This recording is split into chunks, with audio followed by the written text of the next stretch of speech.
apapun yang kita ambil selalu buntu dan buntu. Dan tidak menghasilkan apa-apa kecuali semakin tambah terpuruk dan terpuruk. Semakin gelap dan gelap. Semakin sulit dan sulit. Ada kalanya kita menghadapi seperti itu.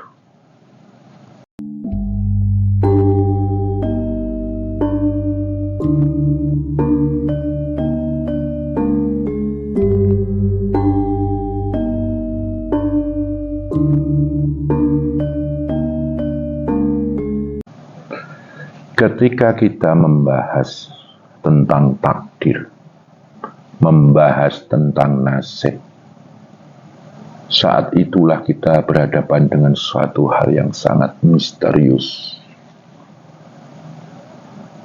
Sulit kita prediksi.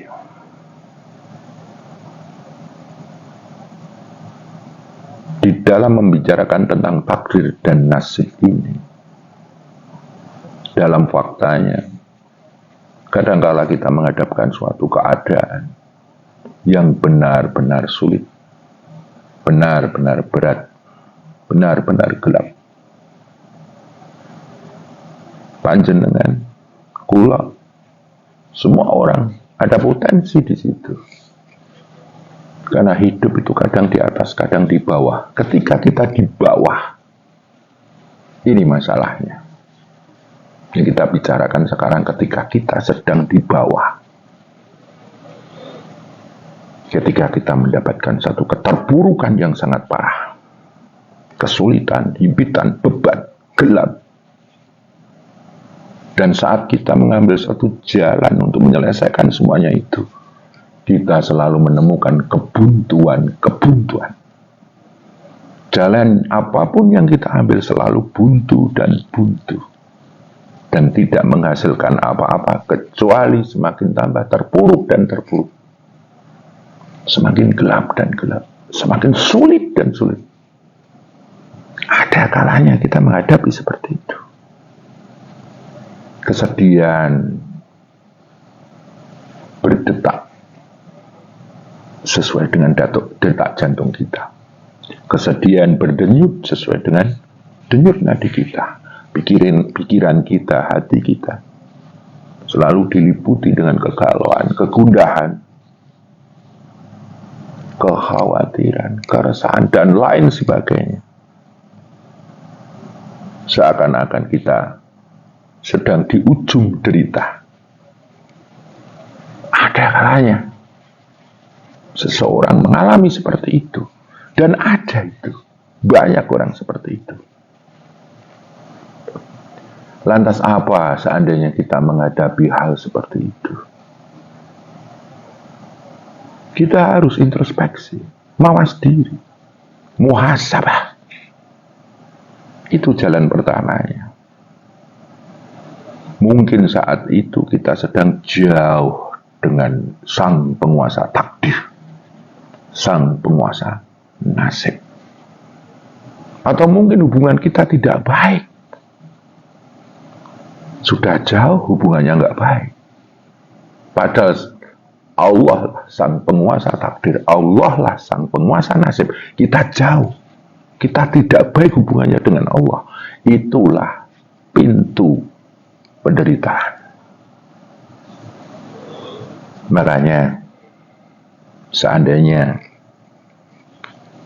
ada yang menghadapi hal seperti itu, mungkin panjenengan, mungkin saya, langkah pertamanya adalah perbaiki hubungan kita dengan Allah.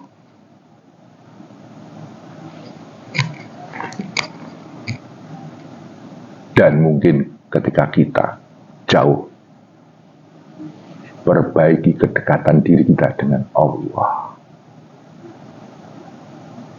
Pintu atau jalan pertamanya adalah dekati Tuhanmu, dekati sang penguasa nasib, dekati sang penguasa takdir.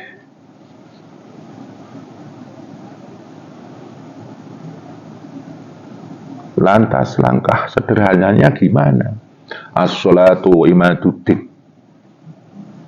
Sholat adalah tiang agama. Perbaiki sholatmu dulu. Mungkin kualitas sholat kita masih jauh dari ukuran ketakwaan, ukuran keimanan. Perbaiki sholat itu. Bagi yang sholatnya sudah 5 waktu komplit, tambahi dengan sholat sunnah. Bagi yang sholatnya masih bolong-bolong, genapi sholatnya. Bagi yang enggak pernah sholat, coba mulai melakukan sholat satu persatu, pelan-pelan. Ketika kita melakukan itu, sebetulnya kita sedang memperbaiki hubungan kita dengan Allah Sang Penguasa Jagat Raya, Sang Penguasa alam semesta, Sang Penguasa takdir, dan Sang Penguasa nasib.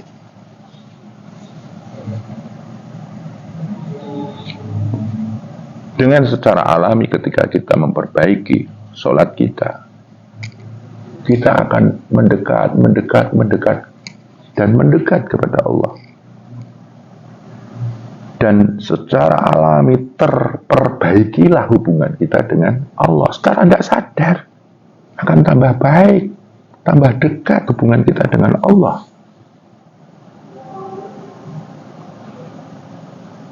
Dan istiqomahkan itu nggak cuma sehari, 2 hari, 3 hari, baru 5 hari, 10 hari sudah mengatakan sudah cukup. Nggak kayak gitu. Istiqomahkan. Istiqomah, pelan istiqomahkan.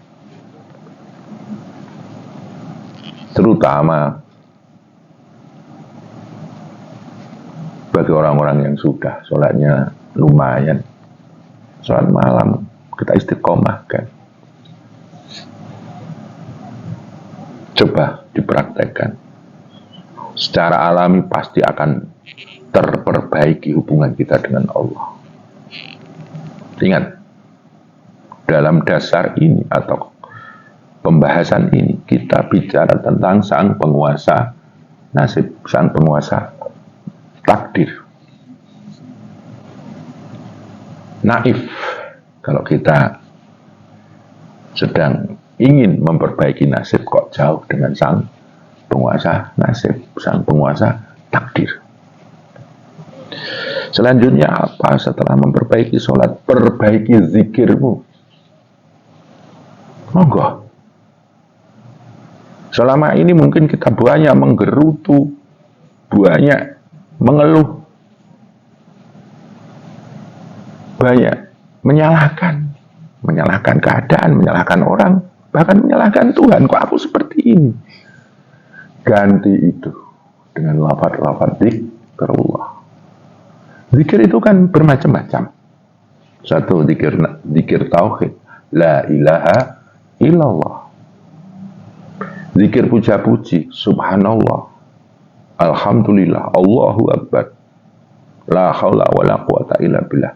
Itu puja-puji kepada Allah. Jangan ngeluh terus, puja-puji Tuhanmu. Ya memang manusia itu tempatnya mengeluh. Al-insanu khuliqa halunan. Memang matanya ngeluh, tapi cobalah. Daripada ngeluh, puja-puji saja. Subhanallah, maha suci Allah. Alhamdulillah, segala puji bagi Allah. Allahu akbar, Allah maha agung. La haula wa la quwata illa billah. Allah yang maha berdaya kuasa. Dengan kita melakukan zikir la ilaha illallah, zikir tauhid, subhanallah, alhamdulillah, Allahu akbar, zikir puja-puji. Selanjutnya zikir Asmaul Husna. Allah mempunyai nama-nama, di mana Allah itu maha pengasih, penyayang, Rahman, Rahim. Allah maha menolong, An-Nasir. Allah maha kaya, Al-Ghani. Allah maha mengkayakan, Al-Mughni. Allah maha memberi petunjuk, Al-Hadi. Allah maha pintar, Al-Alim. Puja-puji, kemudian sebut nama-nama yang luar biasanya Allah. Dengan zikir ini pun seandainya kita mau istiqamah, maka hubungan kita dengan Allah, Sang Penguasa nasib tadi, secara alami pun akan memperbaiki, terdifrak. Nah, istilah bengkel ya apa jenenge, akselerasinya diperbaiki atau apa itu, saya nggak tahu tentang ilmu bengkel, ditune up. Dengan zikir ini hubungan kita dengan Allah akan tambah baik, dan itu alami. Dan satu lagi, jangan cuma sehari 2 hari bis itu selesai, itu belum istiqomah namanya. Ya nggak akan ada proses maksimal kalau cuma gitu. Istiqomahkan. Ada juga zikir-zikir lain yang mungkin banyak orang mengijazahkan, seperti istighfar. Istighfar kan terkenal bahwa orang-orang yang mau membaca istighfar, Allah akan membukakan pintu bangunan-bangunan surga. Ya, entah itu surga dunia atau surga akhirat nanti. Buka surat Nuh ayat 10-12. Orang yang mau beristighfar akan diberi kebun-kebun, terus diberi hujan yang deras, diberi rezeki yang beranak pinak. Baca saja. Dan itu janji Allah. Allah yang berjanji dengan istighfar itu. Makanya zikir itu pun ada zikir yang minta ampun, bahwa itu sebetulnya puja-puji Allah yang maha memberi pengampunan. Intinya zikir.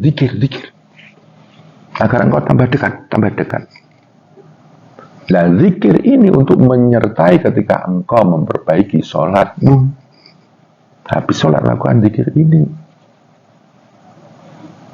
Setelah zikir, apa? Ada jalan lagi, baca Quran. Baca Quran. Ada yang mengatakan baca surat Waqiah, monggo silahkan. Dengan setiap malam Jumat baca surat Waqiah, atau setiap habis subuh baca Waqiah, atau mungkin malam hari baca surat Waqiah, monggo. Dengan satu keyakinan, dengan baca surat Waqiah akan membuka rezeki kita, monggo. Tapi intinya ketika kita membaca Al-Quran itu, kita sadar kita sedang membaca kalam-kalam Tuhan, kalam-kalam Allah. Otomatis kita akan tambah dekat. Dan kita memperbaiki hubungan kita dengan Allah. Ada yang mengatakan juga di dalam baca Al-Quran ini, baca Yasin, surat Yasin 41 hari. Monggo silahkan. Tapi intinya adalah kita memperbaiki hubungan kita dengan Allah. Memang ada dulu, saya pernah diijazahi sama guru-guru saya dulu, ketika saya masih mondok. Memperbaiki hubungan kita dengan Allah dalam keterkaitannya dengan nasib ini, saya pernah diijazahi baca basmalah 786 kali. Itu dibaca habis sholat, atau mungkin sholat malam, atau mungkin di monggo satu kali duduk 786 kali. Kemudian disuruh baca Yasin satu dudukan 7 kali, satu lungguan ini 7 kali. Terus disuruh membaca Al-Fatihah 313 kali, satu dudukan. Tuh. Kemudian setelah itu kita berdoa meminta kepada Allah. Dan kalau berdoa itu jangan yang aneh-aneh, satu doa. Apa? Mungkin kok ingin membayar hutangmu, ya Allah, minta agar saya bisa membayar hutang saya. Monggo seperti itu. Dan itu pernah saya amalkan. Ada yang disuruh membaca sholawat 1000 kali sehari. Nek saya dulu juga pernah 3000 kali. Itu ijazah juga. Kemudian saya pernah disuruh membaca Alam Nasrah ya.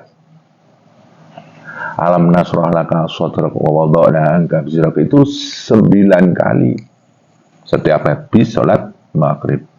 Ada pernah juga saya disuruh istighfar 1000 kali setiap hari.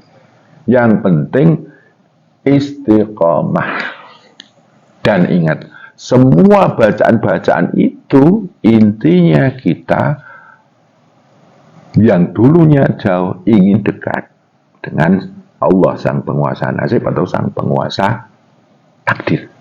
Yang dulunya hubungan kita buruk, kita memperbaiki hubungan kita agar lebih baik dan lebih baik dengan Allah. Dan Masya Allah, Zau atau istilahnya semangat kita untuk melakukan keistiqomahan itu di situ teruji. Bisa nggak istiqomah? Kadang-kadang atau bahkan sering kita itu nggak istiqomah. Padahal asar dari laku kita melakukan tirakat-tirakat itu adalah ketika kita sudah menembus satu titik istiqomah, rasanya ces neng hati, ces. Kita merasa nyaman, kita merasa damai dengan tirakat-tirakat itu. Disitulah kita sebetulnya sudah mulai dibukakan pintu kedekatan oleh Allah Subhanahu wa Ta'ala. Dan di saat itulah monggo berdoa.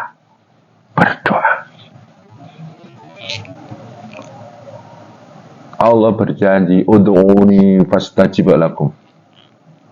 Berdoalah kepadaku, sebut namaku, aku akan mengabulkan. Dan ini janji Allah loh. Innahu la tuflihul mi'ad. Allah tidak pernah mengingkari janjinya. Tapi kita itu sering berdoa tapi belum menembus yang namanya titik keistiqomahan doa. Kita tirakat belum menembus ke titik istiqomahnya tirakat. Berarti di mata Allah kita itu masih main-main. Kita itu belum benar-benar berdoa, belum benar-benar bertirakat, belum benar-benar memperbaiki hubungan kita dengan Allah, belum benar-benar mendekat kepada Allah. Masih tendensius. Ketika tendensi itu masih ada, kita ingin dekat, tapi energinya lebih besar tendensi itu. Mungkin masalahnya supaya cepat selesai, hutangnya cepat lunas, kegelapannya menjadi terang, masalah beban hidupnya diringankan. Tendensi itu masih ada memang ketika kita awal-awal melakukan, tapi setelah istiqomah itu semuanya akan dibalut oleh ketenangan karena kehusukan kita yang lahir dari keistiqomahan kita, memperbaiki hubungan kita dengan Allah. Dan di titik itulah pertama kali Allah akan mengkabulkan dalam hatimu. Hatimu sudah mulai tenang, hatimu sudah mulai nyaman. Lama-lama benar-benar Allah mengkabulkan. Kegelapan menjadi terang, beban menjadi ringan, masalah terurai, terselesaikan. Mungkin satu persatu Allah akan menyelesaikan dengan daya kuasanya.